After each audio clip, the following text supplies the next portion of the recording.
আসসালামু আলাইকুম। অনলাইন ক্লাসে আমি তোমাদের সবাইকে স্বাগত জানাচ্ছি। গত ক্লাসে আমরা দুটি ভেক্টরের লব্ধির মান এবং দিক পড়েছিলাম, ঠিক আছে? সো এখানে দেখো, আজ আমরা দেখে নিচ্ছি, একটু হাইলাইট করে দিচ্ছি। Let's use a different colour. How about yellow?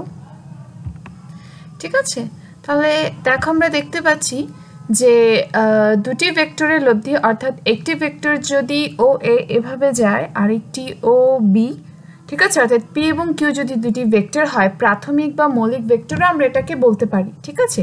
তাহলে তাদের লব্ধি আর সমান সমান কী হবে? √Over P square plus Q square plus 2pq cos alpha, যেখানে আলফা কিন্তু হচ্ছে দুটি ভেক্টরের মধ্যবর্তী কোণ, ঠিক আছে? এবং লব্ধি, তাদের লব্ধি আমরা আর কোন দিক যাবে? ওসি বরাবর, অর্থাৎ কর্ণ বরাবর, তাই না?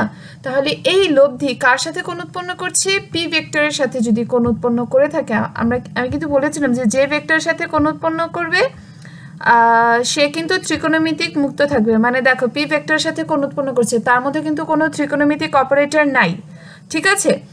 অর্থাৎ লব্ধি আর ভেক্টরের সাথে যদি থিটা কোণ উৎপন্ন করে, তাহলে theta is equal to tan inverse Q sine alpha by P plus Q cos alpha. আচ্ছা, এটা আমরা বলেছিলাম যে এটাকে মনে রাখার, আমরা কিভাবে মনে রাখতে পারি?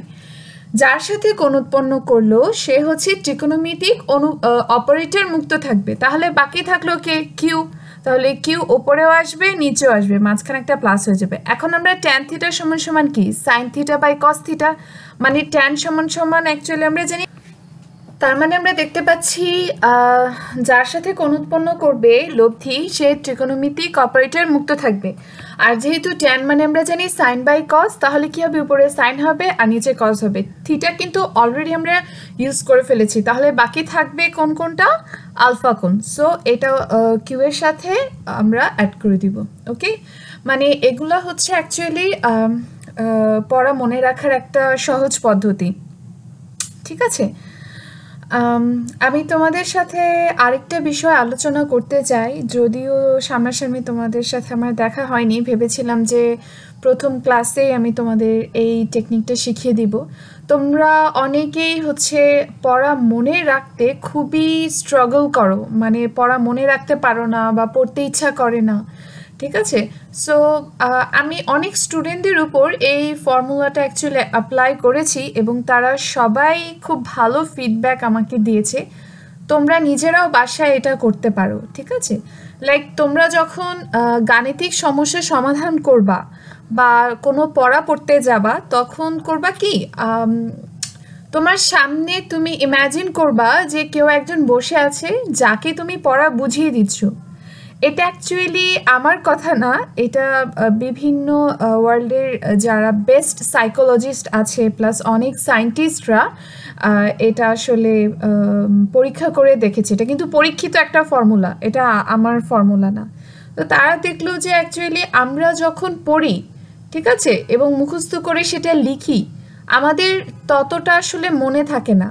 কেন মনে থাকে না? কারণ আমাদের যে ব্রেন, সেটা কিন্তু সব থেকে কমপ্লেক্স একটা অর্গান, আমরা জানি।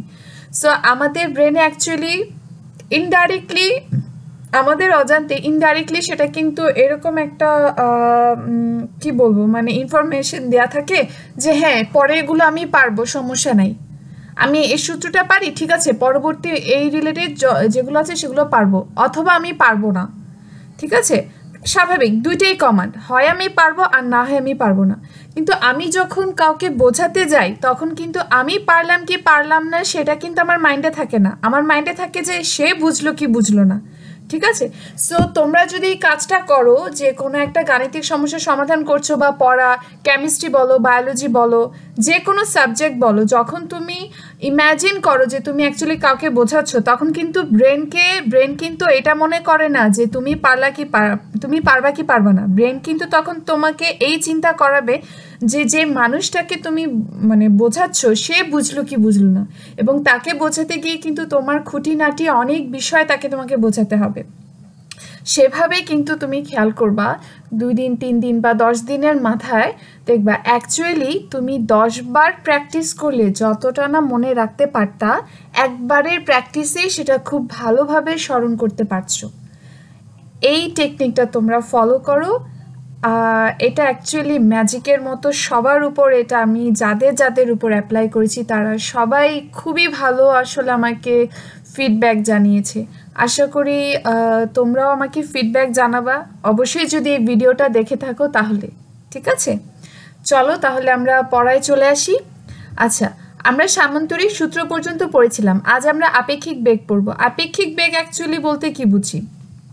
আপেক্ষিক বেগ বলতে আমরা অ্যাকচুয়ালি একজনের সাপেক্ষে আরেকজনের বেগ, সেটাই হচ্ছে আপেক্ষিক বেগ।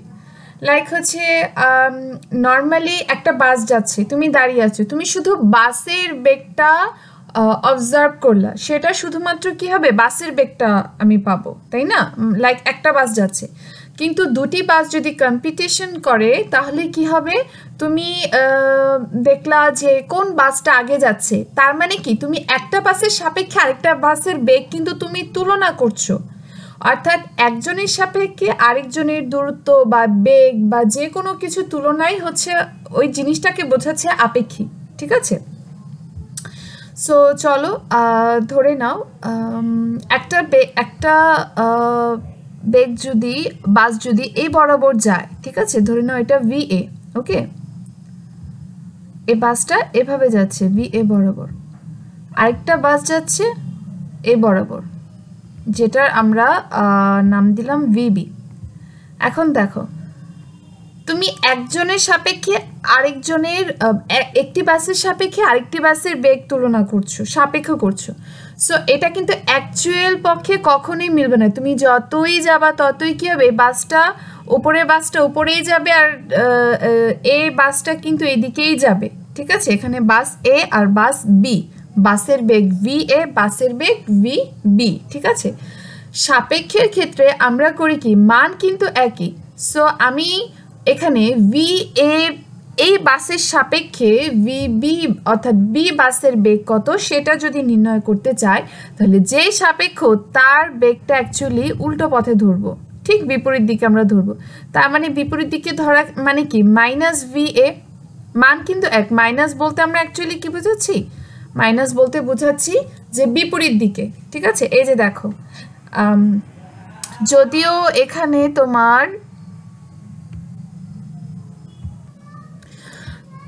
তাহলে এখান থেকে দেখতে পাচ্ছি যে লব্ধি তাহলে কি হবে, এই দুটো বাসের মধ্য দিয়ে কিন্তু আমি লব্ধি পাবো। ঠিক আছে, তাহলে লব্ধি কোণটা অ্যাকচুয়ালি কি হবে, লব্ধি কোণ আমরা জানি যে হয় এর সাথে কোণ উৎপন্ন করবে আর না হয় B এর সাথে কোণ উৎপন্ন করবে। এখন তুমি কোনটা নিবা, +VA এর সাথে নিবা নাকি -VA এর সাথে নিবা? আমাদের প্রাথমিক পর্যায়ে কিন্তু আমরা প্লাসটা নিয়েছিলাম, সো যেটা প্রাথমিকভাবে নিয়েছি তার সাথেই কিন্তু কোণ উৎপন্ন করবে, অর্থাৎ এইটাই হবে আমার লব্ধি কোণ। ঠিক আছে,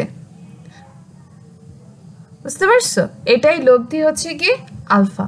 তাহলে এখান থেকে দেখো VB কিন্তু এ বরাবর যাচ্ছে আর VA এ বরাবর যাচ্ছে, তাহলে আমরা এই VBটার ডিরেকশনটা চেঞ্জ করে দেই। দেখো ডিরেকশন চেঞ্জ করলে কিন্তু মাইনাস হয়ে যাচ্ছে, ওকে।